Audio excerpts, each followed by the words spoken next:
നമ്മളിന്നിവിടെ സംസാരിക്കാൻ പോകുന്ന വിഷയം സ്ട്രെസ്സ്, കോമൺ ആയിട്ട് സ്ട്രെസ്സ് അല്ലെങ്കിൽ പ്രത്യേകിച്ചും ഫോക്കസ് ചെയ്യുന്നത് അക്കാഡമിക് സ്ട്രെസ്സ് എന്നുള്ള ഒരു കാര്യത്തിനെ കുറിച്ചാണ്. അല്ലേ? സ്ട്രെസ് ശരിക്കും എനിക്ക് തോന്നുന്നു ഇന്ന് വർദ്ധിച്ചു വരുന്നൊരു കാര്യമാണ്. അതെ, അതെ. കൂടുതലായിട്ട് കുട്ടികൾ. അതുകൊണ്ടാണ് നമ്മളിപ്പോൾ ആ ഒരു വിഷയത്തിലേക്ക് തന്നെ ആദ്യം കയറിയത്. അതെ, അതെ. എനിക്ക് തോന്നുന്നു അക്കാഡമിക് സ്ട്രെസ് ആണെങ്കിലും കരിയർ സ്ട്രെസ് ആണെങ്കിലും ഒക്കെ വർദ്ധിച്ചുകൊണ്ടിരിക്കുന്നുണ്ടോ?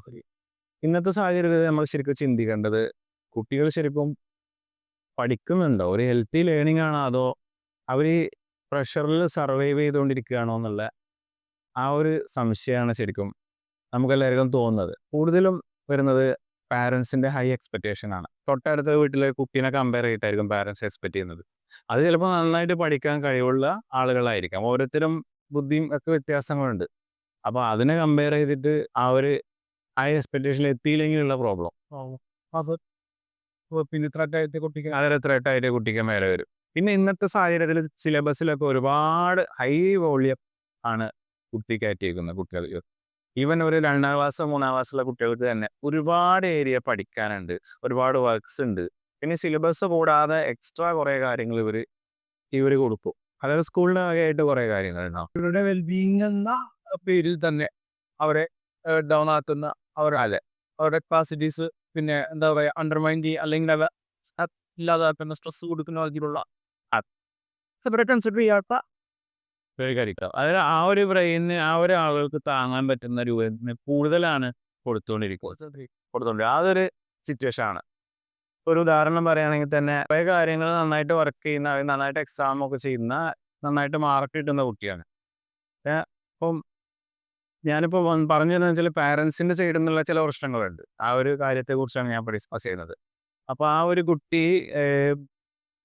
ഒരു പെർട്ടിക്കുലർ ഒരു ക്വസ്റ്റ്യൻ അവർക്ക് നന്നായിട്ട് കുട്ടിക്ക് തലേ ദിവസം പാരന്റ് പഠിപ്പിച്ചു കൊടുത്തായിരുന്നു. പക്ഷെ കുട്ടി ഒരു 100ൽ ഒരു 70 മാർക്ക് 75 മാർക്കോളം സ്കോർ ചെയ്തിട്ടുണ്ട്. പക്ഷേ ഈ ക്വസ്റ്റ്യൻ തെറ്റിച്ചു എന്നുള്ളതിൻ്റെ പുറത്ത് കുട്ടിയെ തല്ലുകയും കുട്ടിയോട് നന്നായിട്ട് ദേഷ്യപ്പെടുകയും ചെയ്യുന്നൊരു അവസ്ഥ. ഈ അടുത്തുള്ള ഒരു ചെറിയൊരു ന്യൂസ് കേട്ടാന്ന് വെച്ച് കഴിഞ്ഞാൽ എക്സാമിൽ പിന്നെ മാർക്ക് കുറഞ്ഞു പാസ്സായില്ല എന്ന് ന്യായം പറഞ്ഞുകൊണ്ടിട്ട് കുട്ടിയെ മഹാരാഷ്ട്രയിലെ ഒരു സംഭവം നടക്കുന്നത് കുട്ടിയെ തല്ലിക്കൊന്ന ഒരു പിതാവ് അതെ, ഒന്ന് സങ്കല്പിച്ച് നോക്കുക. അപ്പം ശരിക്കും സ്ട്രെസ് എത്രമാത്രം പ്രസക്തമാണ് ആ വിഷയം എത്രമാത്രം അതെ. ആർക്കാണ് ശരിക്കും ട്രീറ്റ്മെന്റ് വേണ്ടത്, കുട്ടിക്കാണോ അതോ പാരൻസിനാണോ? അല്ലെ, നമുക്ക് ആ ഒരു രീതിയിൽ അതെ ചിന്തിച്ചു പോകും നമ്മൾ. പലപ്പോഴും പിന്നെ ഈ കൗൺസിലിങ്സിനൊക്കെ വരുന്ന പാരൻസിനുണ്ടല്ലോ അധികവും കുട്ടികളുടെ ഒരു വിഷയമാണല്ലോ അവർ ഉന്നയിക്കുക. അതെ, അതെ, തീർച്ചയായും. പക്ഷെ നമുക്ക് പിന്നെ ആദ്യമേ തന്നെ നമുക്കത് മനസ്സിലാകുന്ന ഒരു കാര്യമാണ് ഈ പാരന്റ് പിന്നെ വേണ്ടതിലും അധികം ആങ്ഷ്യസ് ആണ്. അതെ, കറക്റ്റ്. അപ്പൊ ഞാൻ പലപ്പോഴും ചിന്തിച്ചു അത് ഒരു ശരിക്കും ഒരു നെഗറ്റീവ് പിന്നെ ഒരു ഒരു എന്താ പറയാ പൊസിഷൻ അല്ലേ ഒരു പാരന്റിനെ സംബന്ധിച്ചെടുത്തോളം അല്ലെ ഓവർ ആങ്ഷ്യസ് ആവുക. അതെ, ഓവർ ആങ്ഷ്യസ് ആവുന്നത് കുട്ടിയുടെ കാര്യത്തിൽ ഭയങ്കരമായ ടെൻഷൻ. ആ ഒരു ഇത് വന്നിട്ട് കുട്ടിക്ക് സ്ട്രെസ്, പാരൻസിനും സ്ട്രെസ്.